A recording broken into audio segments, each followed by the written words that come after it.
今回特にね、やばいのリズムです、リズム。もはや私ちょっとアナライズできないわっていうの結構あったんで、皆さんちょっとできるかチャレンジしてみて。ハローラ、こんにちは。パーカッションの高文です。本日はですね、ナイジェリアという国の音楽、ちょっと昔の方ですね。伝統音楽の方を中心にチェックしていきたいと思っております。面白いっていうか、やばいっていうか、えぐいっていうか、すげえっすよ。楽しんでいただければと思います。ナイジェリア、どこにあるんでしょうか。アフリカ大陸のですね、ちょうどこうくびれてるところ。この海岸沿いはね、蒸し暑い気候らしいです。はい。で、北側に行きますと、サヘル地域っていうですね、いわゆるサハラ砂漠からつながる乾燥地帯、砂漠地帯がありますので、北の方に行くとすごく乾燥してて、過ごしやすいところもあれば、乾燥しすぎっていうようなところもある、すごいね、多彩な土地柄です。面積も人口も日本の2倍ぐらいなんですけれども、今急速に人口が増えてて、これは海岸沿いのラゴスっていう町で、ここがね今めちゃくちゃ栄えている。でここに人口が集中しすぎて、もう渋滞がすごいっていう。でこれさっき言ったその砂漠地帯、北の方はこんなところもあったり、あとはねやっぱ川がすごく特徴的で、コンゴもそうだったんですけれども、これもやっぱね大河がすごいです。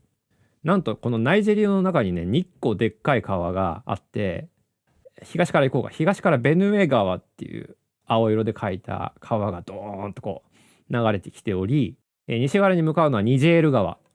このナイジェリアっていう国の名前の由来にもなったニジェール川っていうのが西の方までずっと続いてるすっごい川があるんですけど、これがちょうどね交わってるんですよ、ナイジェリアの中で。はい。これ栄えそうだよね。でもともとここにはもうたくさんの民族が住んでいたんだけど、最終的にねイギリスが支配した時にここの領土をひとまとめにしたっていう感じで、なんか揉めそうじゃないですか。多様性の時代だからってね、仲良くできるかどうかっていうのはこれからにかかってるんだけど、今まさにこれがすごい課題で、今まで争いは絶えなかったんですよ。歴史はやっぱりもう相当辛いですね。今日はもうはしょりますけど、ぜひこれも調べていただきたいっていう感じです。もともとすっごい昔から文明が栄えてて、特にねもう紀元前から製鉄所があったと言われてて、鉄の技術、楽器にもね鉄が使われてるものすごいたくさん出てきます。いろんな民族がいた状態で、各民族がね国を起こしたり戦争して亡くなったりっていうのを繰り返していたわけですね。さっきのその海岸沿いに一番最初に外から来たのがポルトガル人ですね。ポルトガル人、15世紀1472年。はい。そっから奴隷貿易がスタートして、ポルトガルもね最初の方は勢いがあったんだけど、だんだんその国力がなくなってきてイギリスに交代します。はい。そのままイギリスに取って代わられて、イギリスの植民地扱いとなって、アフリカの都市1960年にいろんな国が独立したわけなんだけれども、ナイジェリアもここで独立します。その後もですね、そのさっき言いました民族のグループね、東側大きい民族がいます。イボ族っていうのがいますね。イボ人、イボピープルで、西側ヨルバ族、ヨルバ人、ヨルバピープルで、北側の大きい民族ねハウサっていうのがいます。ハウサ族。はい。特にこの三大民族が揉める民族同士のその違いっていうのもあるんですけれども、宗教っていうのがすっげえ大きくて、はい、ナイジェリアの北はサヘル地域があって、その上にサハラ砂漠があって、イスラムの国と交易をしてたので、北側はイスラム文化に馴染みがある。そして、そこに住んでる人たちももうほぼほぼイスラム教、ムスリムらしいですね。北側はイスラム教で、南側の海岸沿いからポルトガルがやってきて、宣教師がやってきて布教しますよね。何を？キリスト教を。はい。キリスト教を布教して、南ではキリスト教が布教するっていう感じで、今も大体ですね、まあ半分半分ぐらい、北側にはイスラム教が多くて、南側にはキリスト教が多い。さあ、そんなナイジェリアでございます。民族音楽を見ていきたいんですけれども、やっぱりね、民族の種類がまず多いです。はい。数で言うと250以上。現在のコンゴと同等ぐらいな感じだね。それぞれにローカライズされた音楽がありますと。やっぱり事あるごとにその音楽を演奏する、楽器を演奏したり踊ったりっていうことがあります。結婚式だったり葬式だったり、農業をやってるところは収穫祭だったりね、仕事歌。あとこれ特徴的なんですけど、祖先や神を称える際に演奏されると。あとはコール&レスポンス、複雑なリズム、ダンス。今回特にね、やばいのリズムです、リズム。はい。ポリリズムもあるんですけど、もはや私ちょっとアナライズできないわっていうの結構あったんで、皆さんちょっとできるかチャレンジしてみて。で、複数人でのアンサンブルが大半です。ソロで何かやるっていうことは、稀。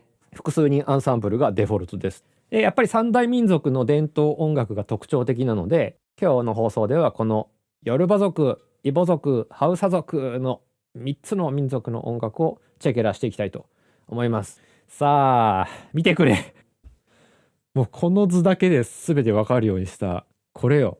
だいたいさっきのナイジェリアの地形を思い出していただいて、大きいね、川が2つ流れてたじゃないですか。で、川でこう大きく3等分されてるみたいなイメージで、川の北側がハウサ族、南東イボ族で、南西ヨルバ族っていうような位置関係になっております。はい。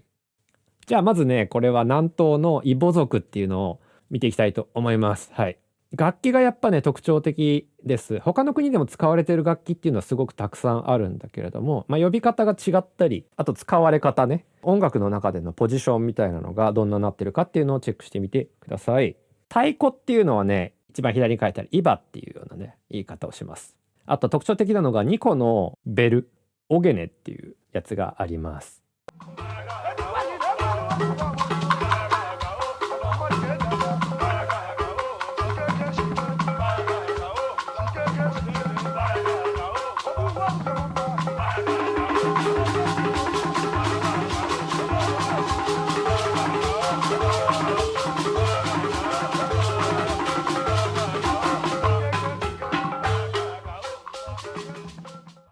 もう初手からやばくないですか？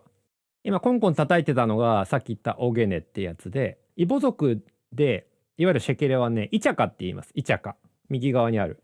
あと見えてなかったんだけど、実はウドゥーもいました。でウドゥーを見てると大きいビートをね、ウドゥーがどうやら取ってるらしいっていうことがわかるから、もしウドゥーが入ってたらまずウドゥーチェックしてみて、それで大体そのねステップとウドゥーのタイムが合ってて、それ以外はもうちょっと上物的に複雑に絡んでるっていう感じ。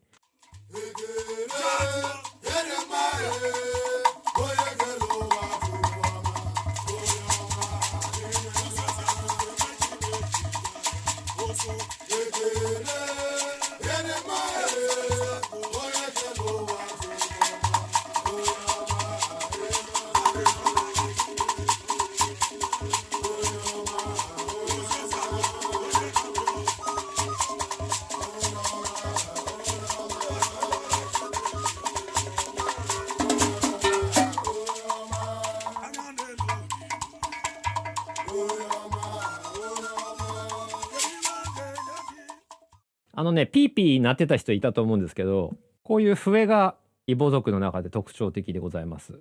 これはね、右下に書いてありますね。オジャ。打楽器のアンサンブルプラス歌、あとはコール&レスポンス、あと時折上物としてこのオジャっていうのがピーヒャラしてますね。はい。オポロコっていうやつ、これ完全にウッドブロックの原型。こういうやっぱりスリットドラムもあります。これはイボ族だとエクエっていうやつです。これ見てみます。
ブラジルのサンバに通じてません？どこの国が支配してたみたいな植民地関係も思い出してほしいんだけど、やっぱねポルトガルが最初なの。ポルトガルが最初だから、そのブラジルもポルトガルの植民地じゃないですか。だから当然その南米側に流れていったものもたくさんあって、今特にシャカシャカ振ってたやつはこれ今でいうブラジルのカシシだよね。これイボ族だとオヨかな、オヨで、ピーピー吹いてるのブラジルでいうサンバホイッスルじゃない。で形もなんかこの木のサンバホイッスルってアピートっていうんだけど、これもはやブラジルの祖先ここにありっていう感じしましたね、私は。で結構このイチャカはあんまイボ族は振ったりしないで、基本的にはこう持った状態で片手でこうチャッチャ鳴らすみたいな。イボの人たちのこのシェケレはこういうのが多いね。こうグリップできる部分がこういう風に細長い系のくびれてるタイプのひょうたんで、黒いザグザグしてるやつはオリーブの実らしいんですけど、こんな感じで割とここが粗めな感じ、ザクザク系な。じゃあせっかくイボ族なんでウドゥ見てみようか。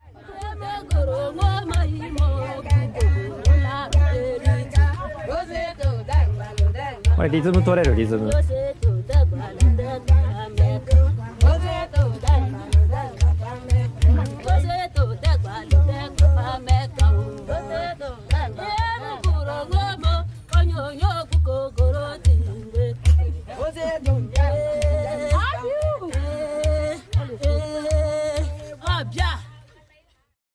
仕事歌みたいな感じだと予想している。リズム取ってみよう。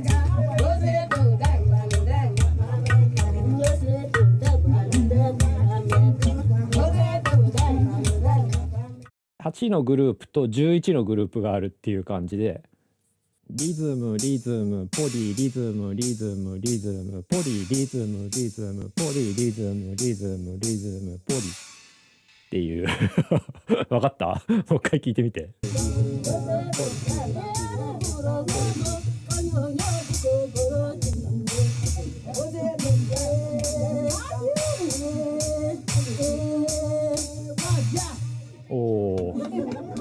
私が今持ってたみたいなセラミックの粘土ですね。粘土系もあります。割れちゃうから多分こっちを使ってるんじゃないかなっていう感じですね。じゃあヨルバ族いきます。ヨルバ族はね、もう映像で見たらパッとわかる。衣装がすげえ派手だから。衣装派手なの大体ヨルバ族で間違いないっていう感じです。はい。これは結構知ってるやつが多いね。まずシェケレね。あとやっぱバタだよね。ヨルバといえばバタ。これはキューバ編でもやりましたけれども、中米キューバに流れていって、キューバでこのバタを使ったサンテリアっていう団体、それから神を称えるその行為の音楽自体を、サンテリア音楽っていう風に、そっちはそっちですごい栄えるんですけど、またちょっとねこのヨルバのバタと様子が違いますので見てみてください。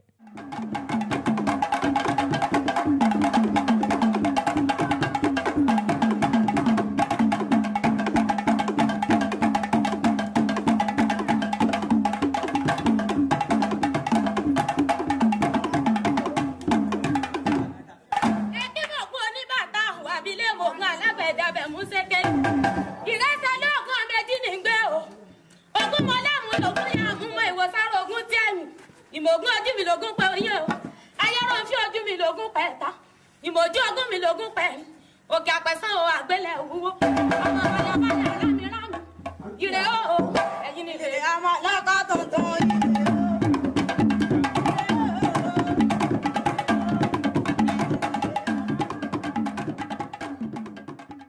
キューバだともう両方素手なんですよ。両面打ちっていう感じなんだけど、この人たちは片方バチで打ってるっていう感じです。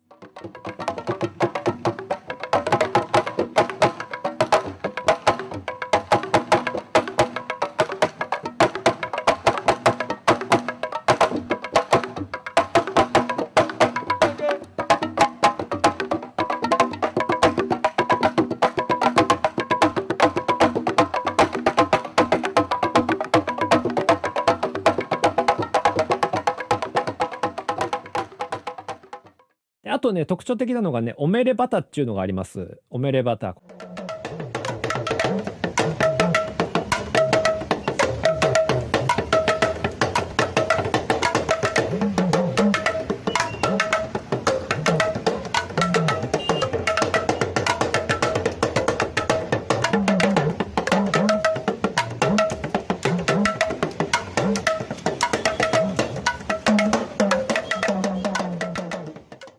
面白くないですか？オメレバタ。音程がね、低い、真ん中高いっていうのがよくある。オメレバタもそうだし、バタもそうだし、大きい方のバタもそうだし、シャケレでも大中小みたいな感じで、低音中音高音みたいな感じで3つのパートを割り振ることもあるし、結構ヨルバの人たちは三位一体みたいなアンサンブルすごい多いですね。お父さんお母さん子供みたいな。今叩いてたのがいわゆる今でいうですね、トーキングドラムっていうやつね。ドゥンドゥンっていう言い方します。ドゥンドゥン。トーキングドラムってこんな感じのやつなんですけど、これ紐でね、このダメをこう引っ張ったり緩めたりすることで、片腕でこう紐を調整してバチで打ちつつ、もう片手もここを押さえたり離したりするみたいな。ハロー、ほら高文ですみたいな。これでそのもう言葉をそのままこれに置き換えるっていうような役割をするんですけど、複数人でアンサンブルするときはこれを主にソリストみたいにたくさん喋る人とあんまり喋らない割と一定のリズムパターンみたいな、伴奏に回るみたいな、結構役割分担をするみたいな。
後の方に出てきた鈴とかついてるジャラジャラしたやつはやっぱボスっぽいじゃないですか。ボスっぽいドゥンドゥンが結構積極的にいろんなことをトーキングしていったっていう感じだと思う。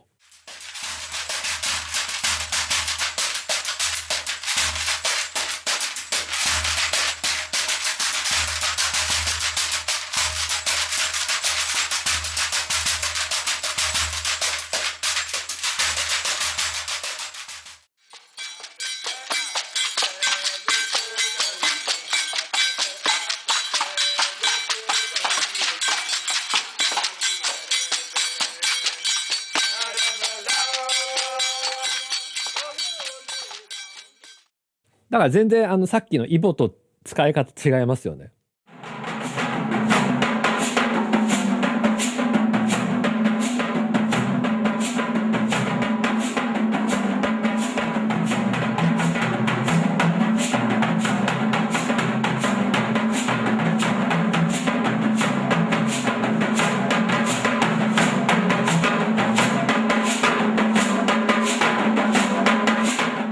これ知ってます？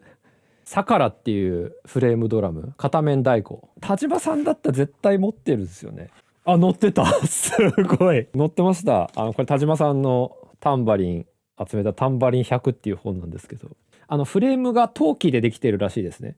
っていう感じでいろいろ探求していくといろんなこととこうつながっていくっていうね、面白さがありますよね。はい。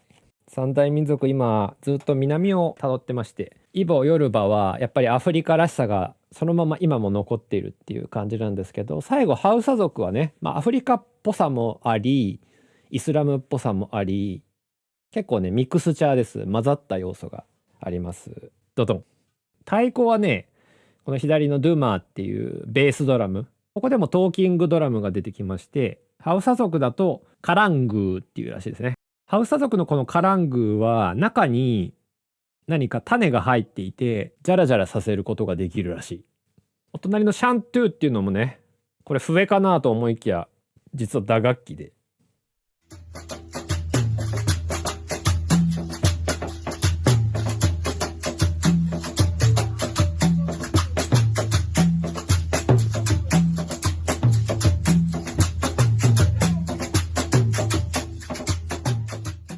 ハウサ族ってナイジェリアだけじゃなくてもっとね他の国にもバーンとこう広がってまして、ナイジェリアの上のニジェールっていう国でもう限りなくドゥーマとスペル似てんだけどドゥーマっていうやつがあるのね。ドゥーマ、それが今回ちょっとナイジェリアじゃないんですけど、すげえ面白いっていうかかっこいいんでぜひ見てほしい。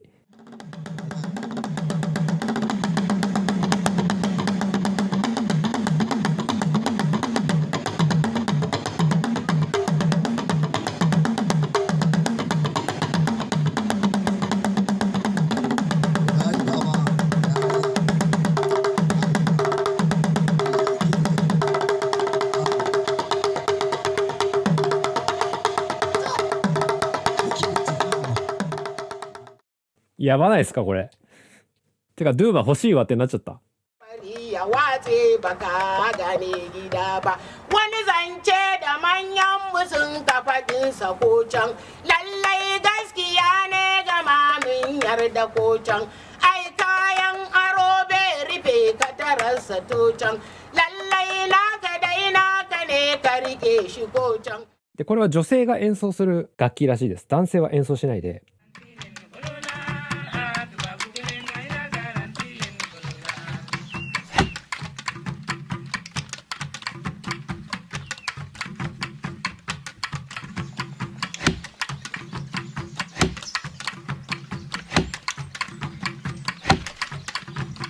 これは絶対労働歌だと思う。いわゆるみんなで働きながら作業中に歌う歌。じゃあちょっと弦楽器を見ていきたいと思います。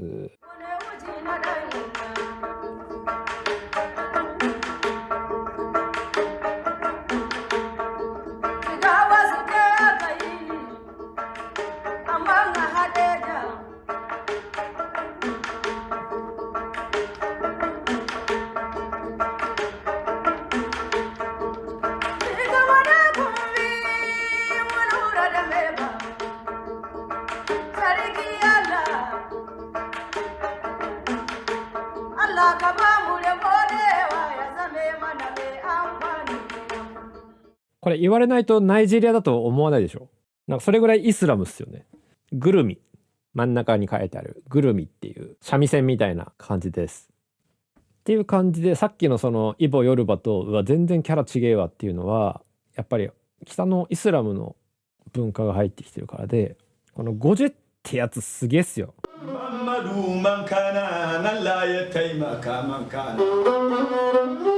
Muhammadu dan Alidu Allah ya taimaka ka Muhammadu goyon na sanatu Allah ya taimaka ka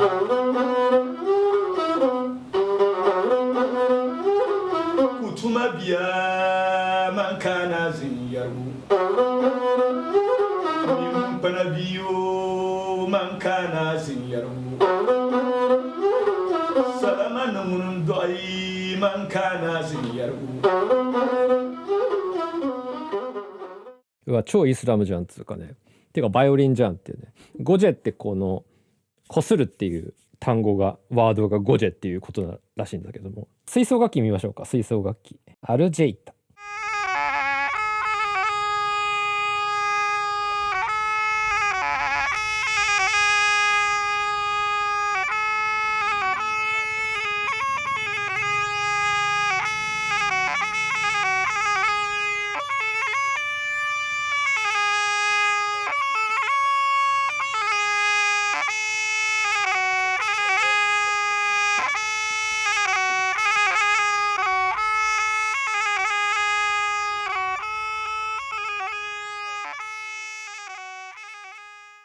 まあこれリード楽器って感じだよね。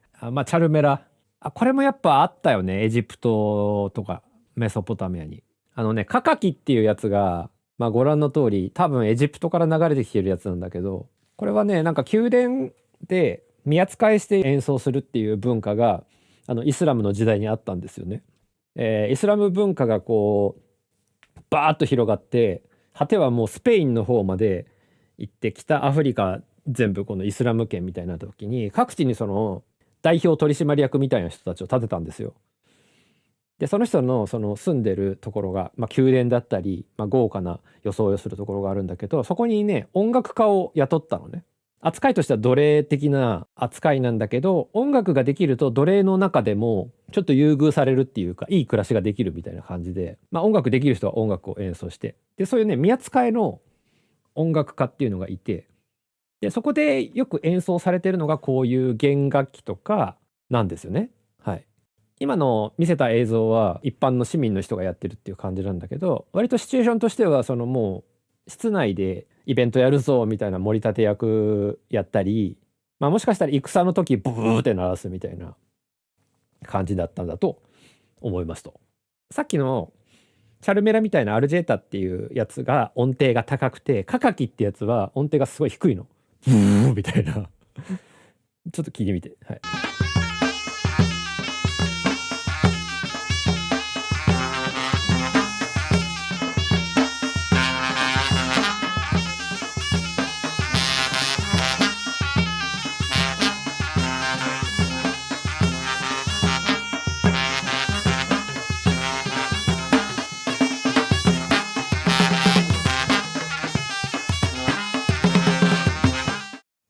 という感じでございました。いかがでしたでしょうか。特に今回三大民族をお届けしました。はい。何でしたっけ？イボ族、ヨルバ族、ハウサ族。はい。全然キャラクター違ったよね。じゃあそもそもなんでキャラクターが違うんだろうかっていうところをたどっていくと、そもそもその文化が違うとかね、交わってる国、人たち、宗教が違うみたいなところまで見えてくるというところでございました。はい。ご清聴ありがとうございました。以上でございます。わー。